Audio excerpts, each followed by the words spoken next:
Otep à tous, bienvenue sur la chaîne des panafricanistes par essence, par conviction et par excellence, celle des citoyens kémites par nécessité et obligation de combat. Nous sommes une chaîne qui n'est guidée que par nos ancêtres et rien que par les ancêtres qui appartiennent à l'égrégore du monde noir. Par conséquent, nous ne croyons en aucun Dieu venu de l'étranger. Toutefois, cette vidéo n'est aucunement destinée à inciter à la haine ou à la violence, car nous menons un combat qui est d'abord et avant tout spirituel, intellectuel et démocratique. Ensuite, il est politique, géopolitique et géostratégique. Contre l'impérialisme, le colonialisme, le néocolonialisme et l'endocolonat, qui sont tous qualifiés de crimes contre l'humanité. Nous menons ce combat sur la base du principe fondamental que nous avons hérité de nos ancêtres kémites, qui est celui de la Mahat, c'est-à-dire solidarité, vérité et justice. Vous êtes donc en droit de connaître la vérité et nous avons l'obligation de vous dire la vérité, rien que la vérité, afin que justice soit rendue au continent africain. Et ça, c'est notre modeste contribution dans cette noble lutte en faveur de la souveraineté, la dignité, la solidarité et l'unité africaine. C'est exactement ça que nous appelons le panafricanisme. Bien-aimés frères et sœurs, ce que l'Afrique n'a jamais pu avoir avec la France et les États-Unis, ainsi que leurs alliés de l'OTAN, eh bien, le Burkina Faso est en train de l'obtenir avec la Russie en un an de coopération. Un an de coopération. Avec la France, 60 ans de coopération. Là, nous parlons de la période dite post-coloniale, parce que en fait, on n'est jamais arrivé à la décolonisation. Hein, elle n'a jamais eu lieu. Parce que quand on parle de décolonisation, on parle donc de la souveraineté des États. Or, les États africains ne sont pas souverains. Par conséquent, il n'y a pas eu de décolonisation pour nous. Bref, pendant 60 ans de ce semblant de décolonisation,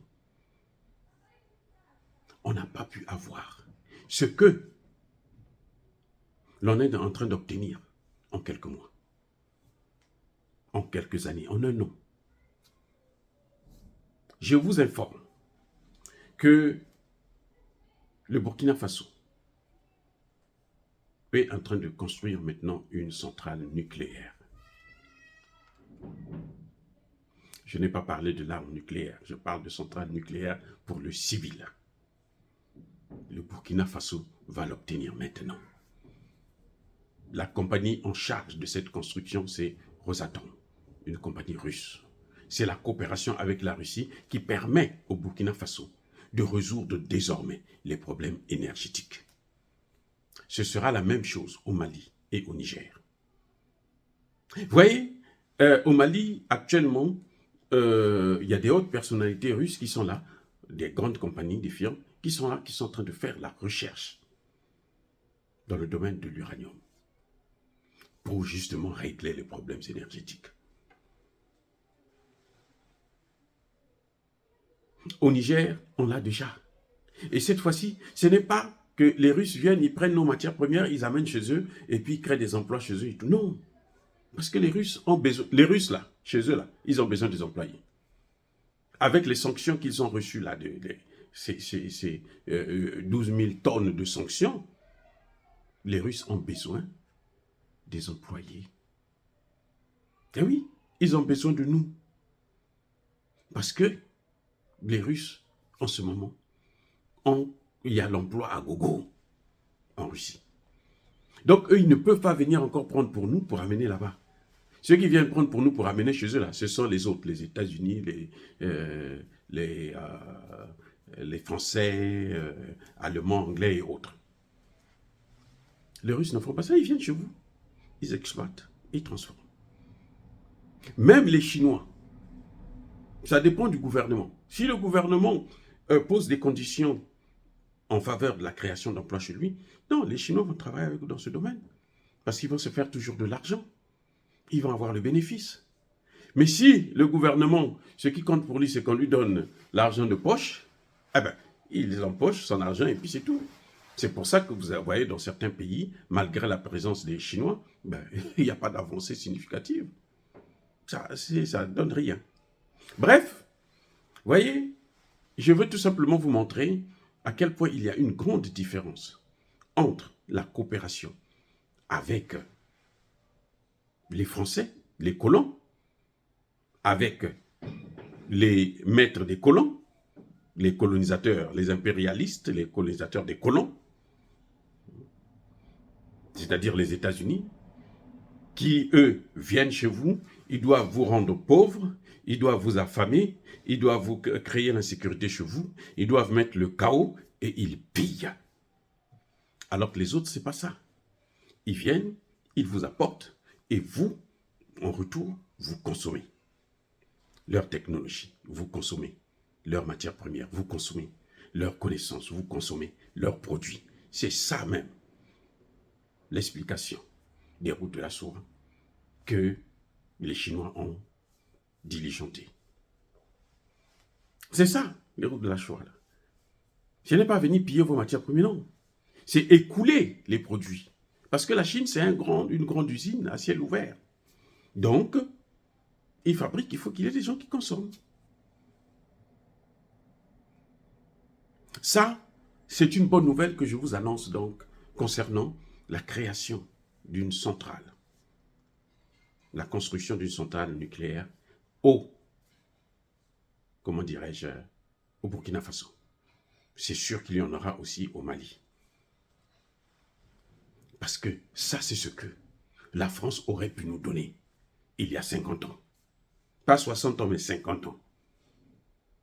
Au moins, on leur donne 10 ans pour piller, et puis, après maintenant, ils nous donnent un peu pour que nous aussi, on puisse respirer. La France est restée au Niger, à piller l'uranium pendant plus de 60 ans. Et qu'est-ce qui se passe? 90% de la population n'a pas d'électricité. Ce problème va être résolu maintenant, en moins d'un an, par les Russes, par les Chinois. Vous vous rendez compte, vous voyez la différence? Comment ne pas regarder cette diversité de partenariats, le changement de partenaires que les présidents Traoré, Goïta, Tchani ont engagé? Comment? Comment ne pas les soutenir? Comment? On voit nous-mêmes les résultats. On commence à voir aujourd'hui, on n'a pas eu besoin, ni au Mali, ni au Burkina Faso, ni au Niger, on n'a pas besoin du FMI. Parce que le FMI, là, c'est l'opium des États. Attendez, je répète. Le FMI, c'est l'opium des États africains. Chaque fois que vous engagez pour travailler avec le FMI, allez vous endetter au FMI et à la Banque mondiale, eh bien, vous vous empoisonnez. Vous empoisonnez vos États, vous empoisonnez votre jeunesse. Vous l'exposez à la misère. Et donc, nous saluons ces contrats qui sont signés entre la Russie et le Mali, la Russie et le Burkina Faso dans le domaine énergétique pour régler les problèmes énergétiques que les autres n'ont pas pu régler en 60 ans. Mais qu'ils ont plutôt aggravé et suraggravé, puisque maintenant, ils nous ont amené les terroristes pour nous empêcher même de réfléchir. Dire cela, c'est inciter à la haine ou à la violence. Non, il y a colère, il y a malembe. Encore une fois de plus, bien-aimés frères et sœurs, soyez bénis. Je persiste et je signe. Soyez abondamment bénis par le Dieu des Kémites et par nos ancêtres angélisés. Mais que tous ceux qui persécutent le continent africain le pillent et le déstabilisent, qu'ils soient noirs, blancs, chinois, arabes, indiens, juifs, qui qu'ils soient punis, maudits, foudroyés, neutralisés, écrasés, effacés par ce Dieu des Kémites et par nos ancêtres angélisés. Vive l'Afrique éternelle, j'ai dit et j'assume.